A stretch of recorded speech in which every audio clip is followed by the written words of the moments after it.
नमस्ते मित्रांनो.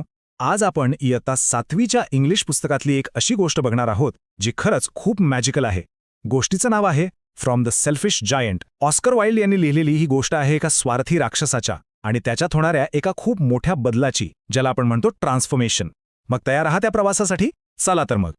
बरं, गोष्टीला सुरुवात करण्याआधी एक छोटासा विचार करूया. विचार करा, तुम्ही तुमचा डबा एकटेच खाताय, कोणालाच काही देत नाहीये. कसं वाटेल?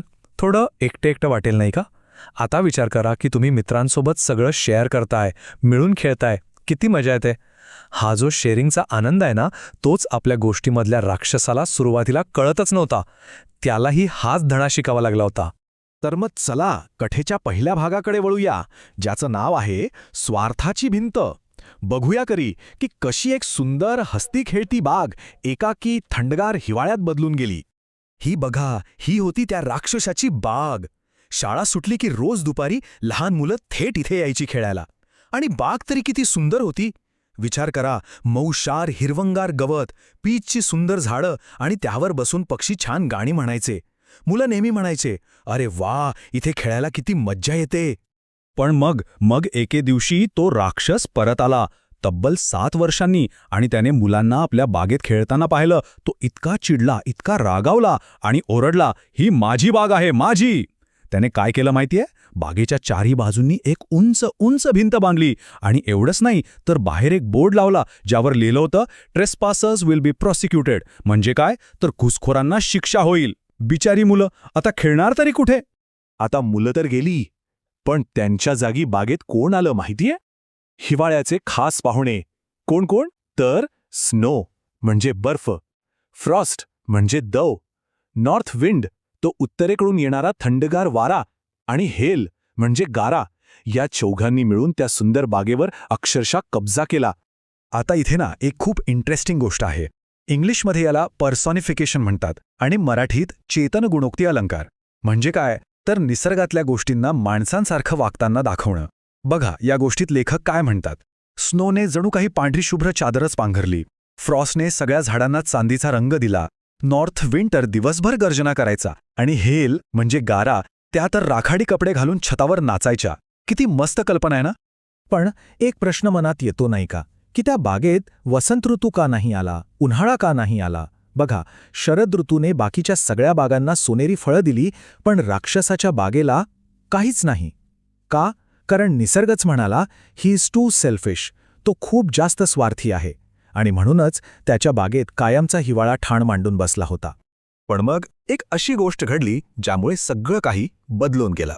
चला आता वळूया कथेच्या दुसऱ्या भागाकडे. अ हार्ट मेल्ट्स म्हणजे एका कठोर हृदयाचं पिघळणं.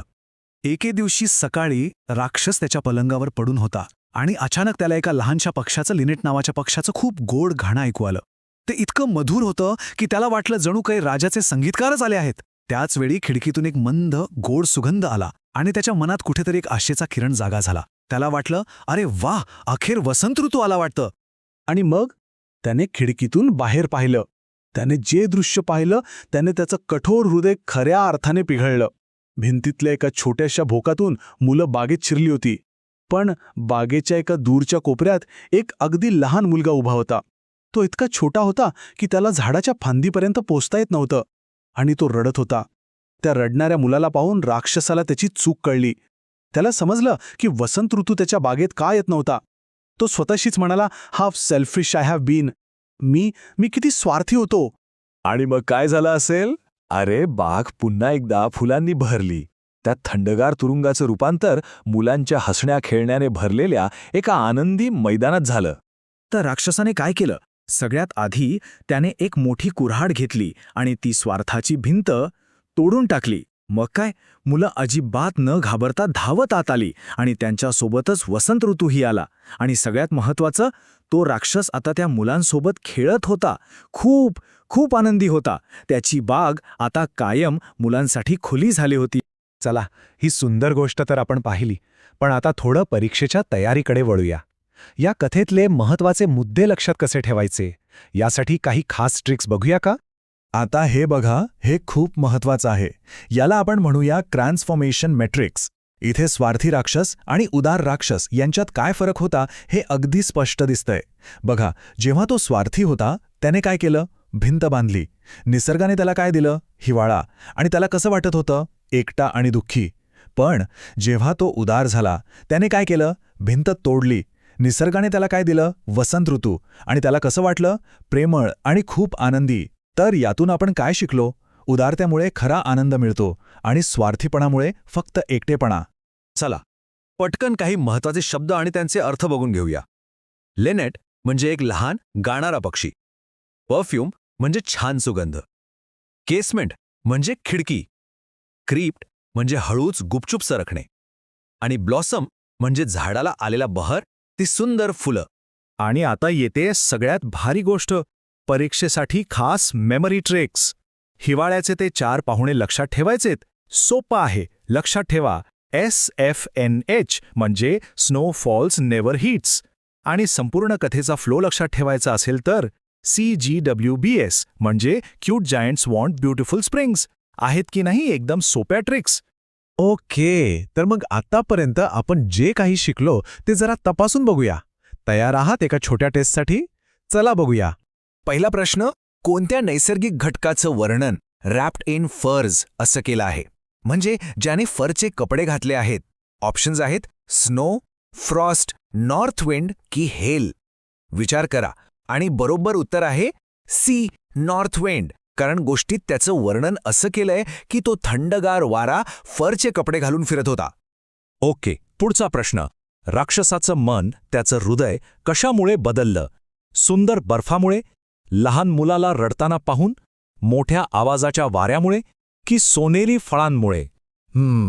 आणि उत्तर अगदी बरोबर आहे, बी, द लिटल बॉय क्राईंग. त्या लहान मुलाला रडताना पाहून त्याचं हृदय पिघळलं. आता एका लहान प्रश्नाचं उत्तर कसं लिहायचं ते बघू. प्रश्न आहे, why did the spring not come to the giant's garden earlier? म्हणजे वसंत ऋतू आधी राक्षसाच्या बागेत का आला नाही? उत्तर अगदी सोपं आहे.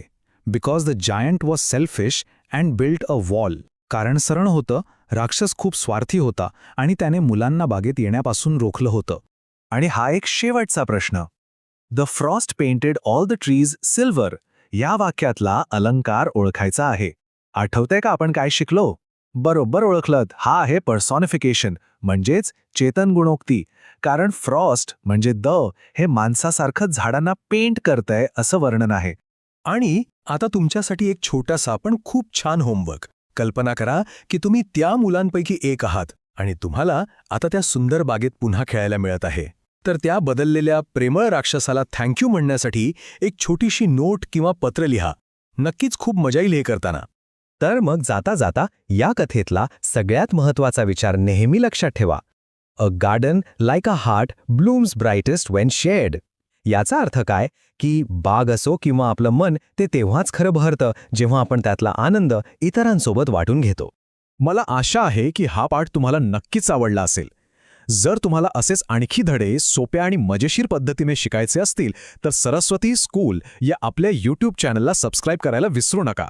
चला, भेटूया पुढच्या वेळी.